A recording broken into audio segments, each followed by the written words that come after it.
اندازہ ٹھیک ٹھیک نعرہ تکبیر، نعرہ رسالت، سلیمان، نعرہ حیدری۔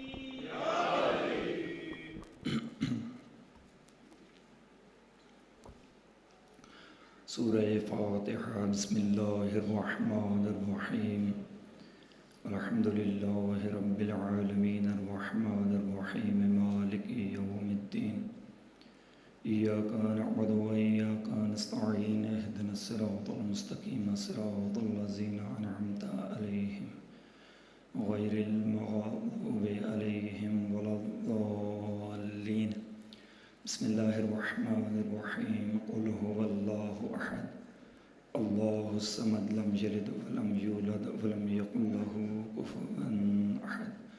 بسم اللہ الرحمن الرحیم۔ قل هو اللہ احد اللہ الصمد لم یلد ولم یولد ولم یکن له کفوا احد۔ بسم اللہ الرحمن الرحیم۔ قل هو اللہ احد اللہ الصمد لم یلد ولم یولد ولم یکن له کفوا احد۔ کذالک اللہ ربنا۔ اللہم اغفر للمؤمنین والمؤمنات والمسلمین والمسلمات الاحیاء منہم والاموات طاوع اللہم بیننا وبینہم بالخیرات انکا مجیب الدعوات وانکا علی کل شیء قدیر۔ رب اشرح لی صدری ویسر لی امری واحلل عقدۃ من لسانی یفقہوا قولی۔ یا رب الحسین بحق الحسین اشف صدر الحسین بظہور الحجت القائم علیہ السلام۔ بلند تر صلوات۔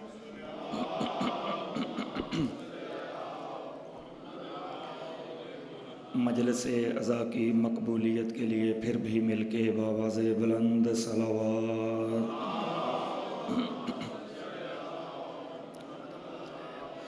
بیمار مومنین و مومنات کی شفا یابی کے لیے بھی بار دیگر بلند تر صلوات۔ اللہم صلی اللہ۔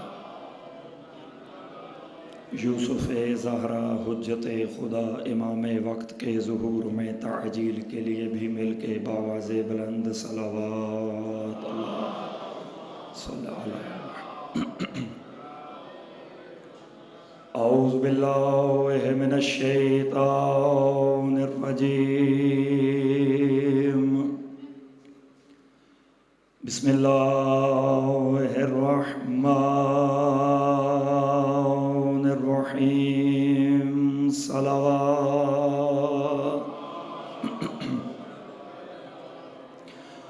الحمد للہ رب العالمین۔ الصلاۃ والسلام والتحیات والاکرام علی بشیر النذیر السراج المنیر سیدنا و نبینا و شفیعنا انشاء اللہ ابی القاسم محمد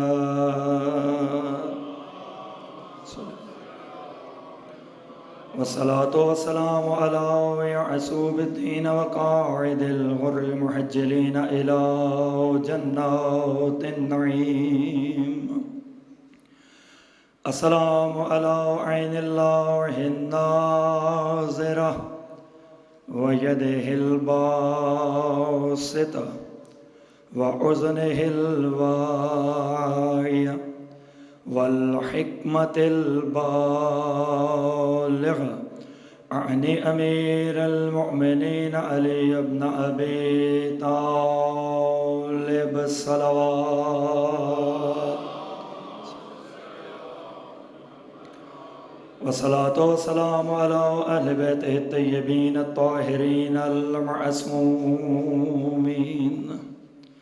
وَلَعْنَةُ اللَّهِ عَلَىٰ أَعْدَائِهِمْ أَجْمَعِينَ۔ أَمَّا بَعْدُ قال رسول اللہ صلی اللہ علیہ وآلہ وسلم إن الحسين مصباح الهدى وسفينة النجاة صلوات۔ دعا ہے کریم اللہ اس عظیم ذکر کو اپنی بارگاہ میں قبول و منظور فرمائے۔ جو مومنین و مومنات اپنی دامن مراد میں جو شرعی حوائج رکھتے ہیں، مالک تمام کے دامن مراد کو پر فرمائے۔ جو مومنین و مومنات مریض ہیں اس ذکر کے صدقے میں، میرے اللہ باب الحوائج حضرت مسلم ابن عقیل کے صدقے میں مالک تمام بیماروں کو شفائے کلی عطا فرمائے۔ جو پریشان حل مومنین ہیں، مالک تمام کی پریشانیوں کو رفع فرمائے۔ یوسف زہرا حجت خدا امام وقت کے ظہور میں تعجیل فرمائیں۔ ان دعاؤں کی قبولیت اور وقت کے امام کے ظہور میں تعجیل کے لیے مل کے بآواز بلند صلوات۔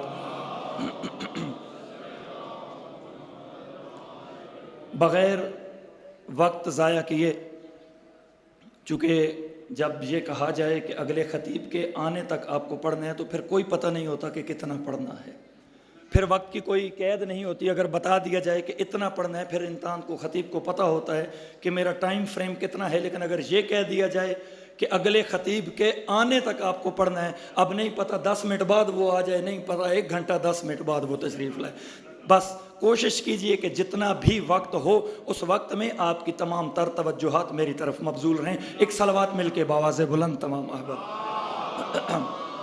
صلی اللہ محمد و آل محمد۔ جمعہ کا دن گزرا، بڑا بابرکت دن ہے، بڑی عظمتوں والا دن، اور یقیناً معصومین سے بہت زیادہ روایات اس دن کے متعلق۔ میں اپنے موضوع میں داخل ہونے سے پہلے فقط ایک جملہ عظمت محمد و آل محمد کا کہ جو منسوب ہے اسی دن کے ساتھ، وہ فقط ایک جملہ کہہ کر اپنے موضوع میں داخل ہونا چاہتا ہوں۔ سورہ جمعہ پڑھی جاتی ہے تو ابتدائی پہلی آیت پڑھی جاتی ہے، بسم اللہ الرحمن الرحیم، یسبح للہ ما فی السماوات و ما فی الارض۔ اس قرآن کی آیت کا ترجمہ کیا ہے؟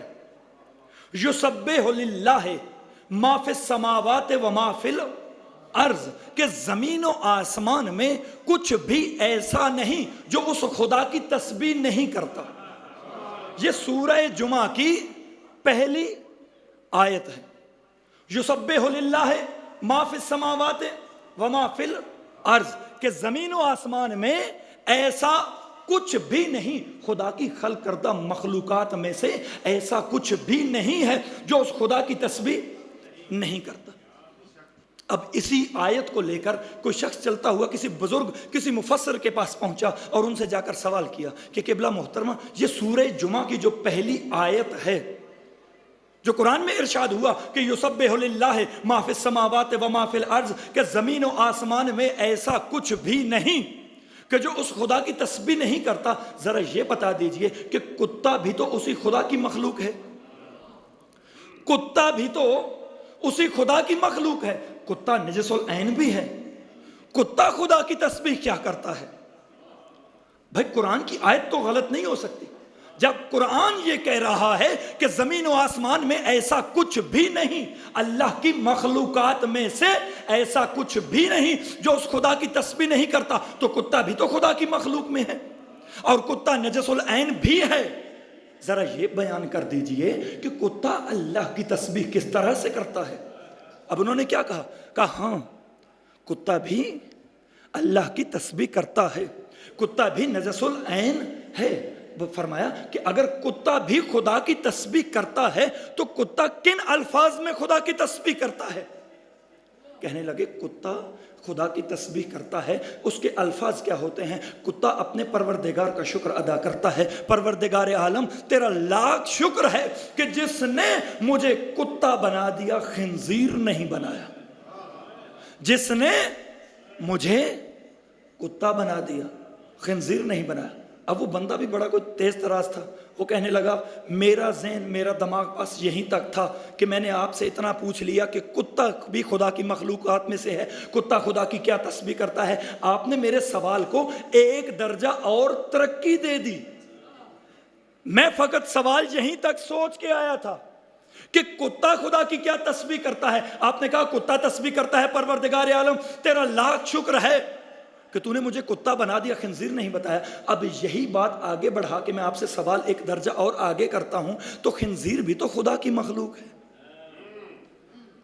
خنزیر بھی تو اسی خدا کی مخلوق ہے. خنزیر بھی تو اسی زمین و آسمان میں ہے. اگر کتا خدا کی یہ تسبیح کرتا ہے، پروردگار عالم تیرا لاکھ شکر ہے کہ جس نے مجھے کتا بنا دیا، خنزیر نہیں بتایا، تو یہ بتائیے وہ خنزیر کیا تسبیح کرتا ہے؟ فرمایا خنزیر بھی اللہ کی مخلوق ہے، خنزیر بھی خدا کی تسبیح کرتا ہے. فرمایا خنزیر کن لفظوں میں خدا کی تسبیح کرتا ہے؟ فرمایا خنزیر خدا کی تسبیح کرتا ہے پروردگار عالم تیرا لاکھ شکر ہے جس نے خنزیر بنا دیا، علی کا دشمن نہیں بنا. یا علی علیہ السلام. خنزیر یہ تسبیح کرتا ہے پروردگار عالم تیرا لاکھ شکر ہے کہ جس نے خنزیر بنا دیا، محمد و آل محمد کا دشمن نہیں بنایا. یہ خدا کی ذات، اس کا بڑا کرم ہے. وہ چاہتا کچھ بھی خلق کر دیتا، کچھ بھی خلق کر دیتا. وہ چاہتا تو ہمیں حجر بنا دیتا، پتھر بنا دیتا. وہ چاہتا کوئی شجر بنا دیتا. وہ چاہتا تو چرند پرند میں سے، حیوانات میں سے کچھ بھی خلق کرتا. کس میں جرت تھی کہ پروردگار سے کہتا کہ پروردگار تو نے مجھے یہ کیوں بنایا؟ نہیں، کسی میں جرت نہیں ہے. یہ پروردگار کا شکر ہے کہ اس نے ہمیں انسان بنایا. اس نے ہمیں انسان بنانے کے بعد اشرف المخلوق جیسا عظیم لقب عطا کیا. اشرف المخلوق بنانے کے بعد وہ خدا چاہتا تو 1,23,999 انبیاء میں سے کسی نبی کی بھی امت بنا کر اس دنیا میں بھیج سکتا تھا. کسی میں جرت نہیں تھی کہ اسے کہتا کہ پروردگار مجھے نوح کی امت کیوں بنایا، مجھے ابراہیم کی امت کیوں بنایا، مجھے موسیٰ کی امت کیوں بنایا، مجھے اسماعیل کی امت. الغرض 1,23,999 انبیاء میں سے وہ خدا چاہتا تو آپ کو کسی کی بھی امت بنا کر بھیج دیتا. لیکن کسی میں جرت نہیں تھی جو اس خدا کو یہ پلٹ کر کہہ سکتے کہ پروردگار فلاں نبی کی امتی کیوں بنایا. یہ اس خدا کا شکر ہے، اس نے انسان بنایا. اس نے اشرف المخلوق بنانے کے بعد محمد مصطفیٰ کا امتی بنا کر اس دنیا میں بھیجا. اور پھر بات اس سے بھی آگے ہے. وہ چاہتا تو محمد مصطفیٰ کی امت میں سے بھی پتہ نہیں کسی اور ایسے گھر میں پیدا کر دیتا. نہ جانے ہمیں کس کس کی محبت کے درس دیے جاتے. یہ اس خدا کا شکر ہے کہ اس نے انسان بنایا. اس نے اشرف المخلوق بنانے کے بعد محمد مصطفیٰ کا امتی بنانے کے بعد ہمیں ان گھروں میں پیدا کیا کہ جن گھروں میں ہماری مائیں ہمیں ماں کہنا بعد میں سکھاتی ہیں، یا علی کہنا پہلے سکھاتی. یہ اس خدا کا کرم ہے. وہ چاہتا کچھ بھی بنا دیتا. کس کے اختیار میں تھا؟ کتنا کرم ہے اس خدا کا کہ جس نے ہمیں ان گھروں میں پیدا کیا کہ جن گھروں میں ہماری مائیں ہمیں یا علی کے بعد سینے پہ ہاتھ مارنا سکھاتی ہیں، ہمیں یا حسین کرنا سکھاتی ہیں. اور کتنی عظمت اور برکت ہے اس ذکر کی. میں بس میری کوشش یہ ہوگی کہ اس وقت میں دو باتیں، صرف ایک جملہ عظمت امام حسین علیہ السلام اور ایک جملہ عظمت حضرت عباس کا، اور پھر دیکھیں گے کہ بات کہاں تک جاتی ہے. پتہ نہیں خطیب اسی دوران آ جاتے ہیں یا اس کے بعد آ جاتے ہیں. جہاں بھی آئے پھر وہیں سے انشاءاللہ آگے جاری رکھیں. ایک صلوات پڑھ لیجئے مل کے بواضح.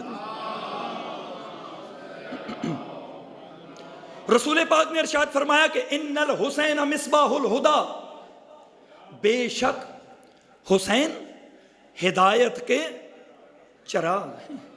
ان الحسین مصباح الہدا والسفینۃ النجات. اب رسول نے یہ جملہ کہا، کسی عام بندے نے جملہ نہیں کہا. اس زبان نے جملہ کہا جو مرضی خدا کے بغیر حرکت نہیں کرتی. گویا کہ دوسرے لفظوں میں اگر میں اپنے جملے کو تبدیل کر کے کہوں تو یہ کہہ سکتا ہوں کہ انڈائریکٹ خدا یہ کہہ رہا ہے کہ حسین ہدایت کا چراغ ہے اور سفینہ نجات ہے. کیوں؟ کیونکہ محمد مصطفیٰ کی زبان مرضی خدا کے بغیر کبھی بھی حرکت نہیں کرتی. اب اس چھوٹی سی حدیث میں بچپن سے ممبر سے سنتے سنتے بڑے ہو گئے، جوان ہو گئے، بزرگ ہو گئے، یہ حدیث سنتے ہوئے کہ حسین ہدایت کے چراغ ہیں، حسین سفینہ کشتی نجات ہیں. سنتے، لیکن کبھی آج تک اس بات کو سمجھنے کی کوشش نہیں کی۔ آخر جملہ کس نے کہا؟ رسول نے۔ کون رسول؟ جو علی کا بھی استاد ہے۔ اس رسول نے یہ جملہ کہا، کسی عام ہستی نے جملہ نہیں کہا، رسول نے کہا حسین ہدایت کا چراغ ہیں، حسین کشتی نجات ہیں۔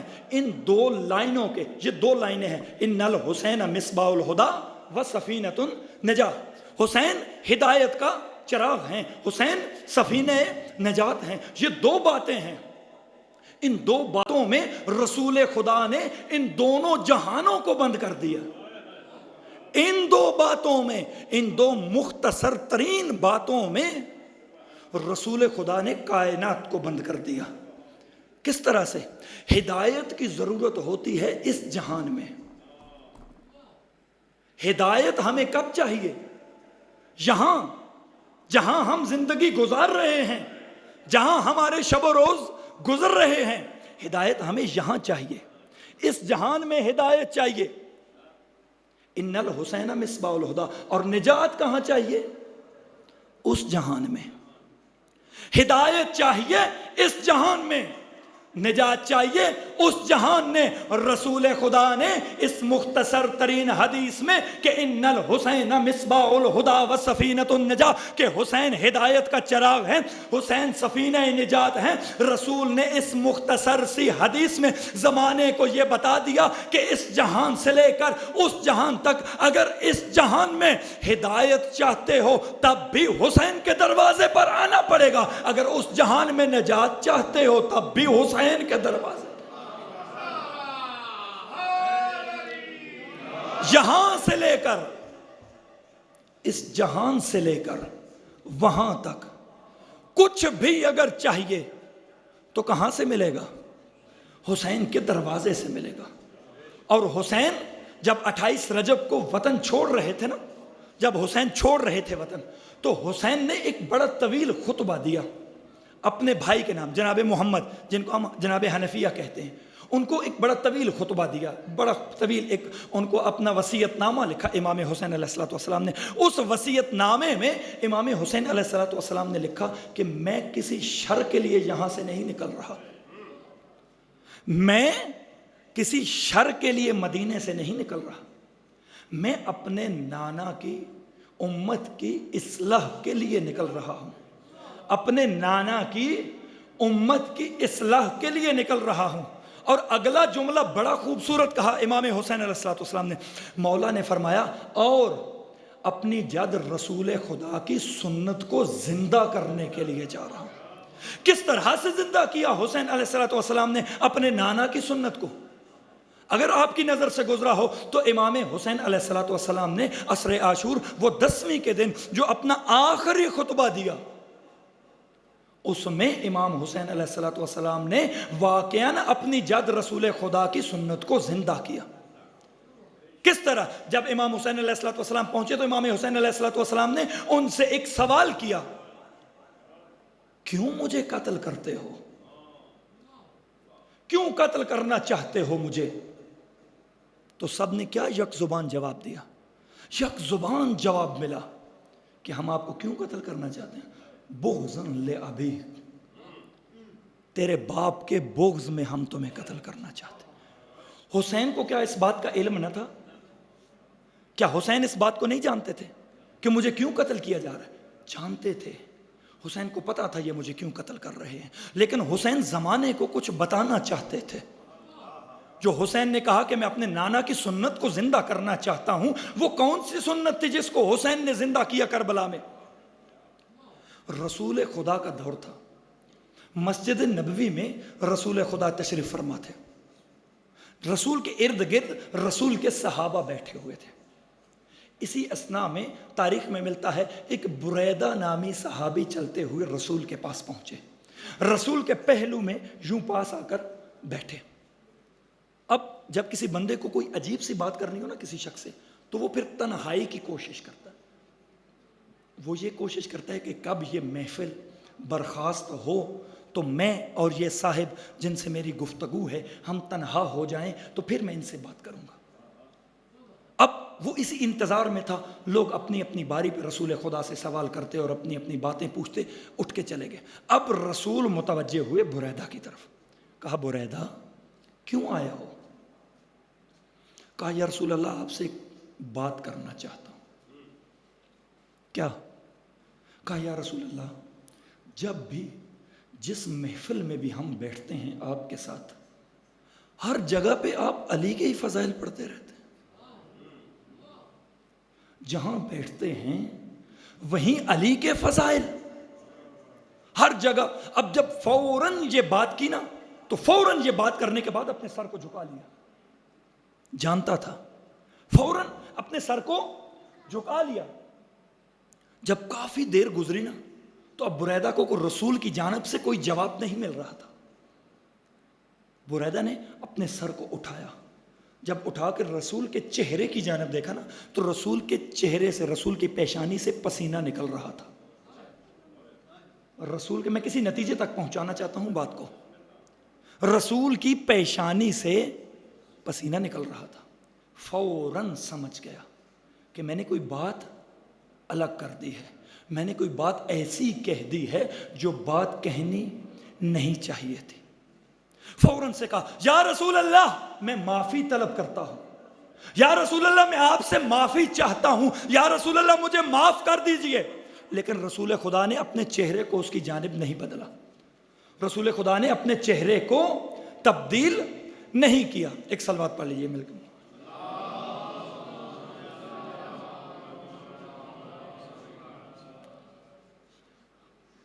رسول خدا نے اپنے چہرے کو تبدیل نہیں کیا لیکن رسول خدا کی پیشانی پر وہ پسینے کے آثار ایسے ہی تھے. جب بریدہ نے یہ دیکھا کہ میں نے کوئی ایسی بات کہہ دی کہ جو اب معافی سے آگے نکل چکی ہے. میں نے رسول خدا سے یہ جو جملہ کہہ دیا کہ یا رسول اللہ جہاں تشریف رکھتے ہیں وہیں علی کے فضائل پڑھتے ہیں, تو میں نے رسول سے کہا یا رسول اللہ مجھے معاف کر دیجئے. تو رسول میری جانب رخ نہیں کر رہے اپنا. رسول مجھے نہیں دیکھ رہے. اس بات کا کیا مطلب ہے؟ اس کا مطلب یہ ہے کہ بات غلطی سے آگے نکل گئی. اب اگلا جملہ کیا کہا؟ کہا یا رسول اللہ مجھ سے گناہ ہو گیا. غلطی سے آگے کہا یا رسول اللہ مجھ سے گناہ ہو گیا, مجھے معاف کر دیجیے.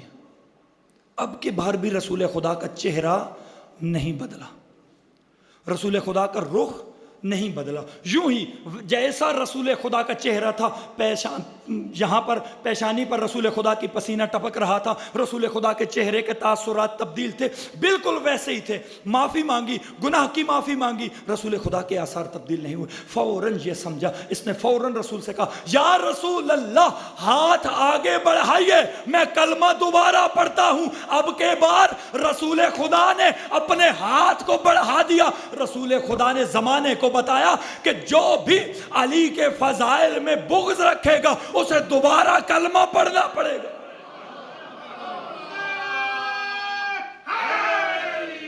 یا علی. اب جو حسین نے کہا تھا 28 رجب کو کہ میں کسی اور مقصد کے لیے نہیں نکل رہا, میں کس مقصد کے لیے نکل رہا ہوں؟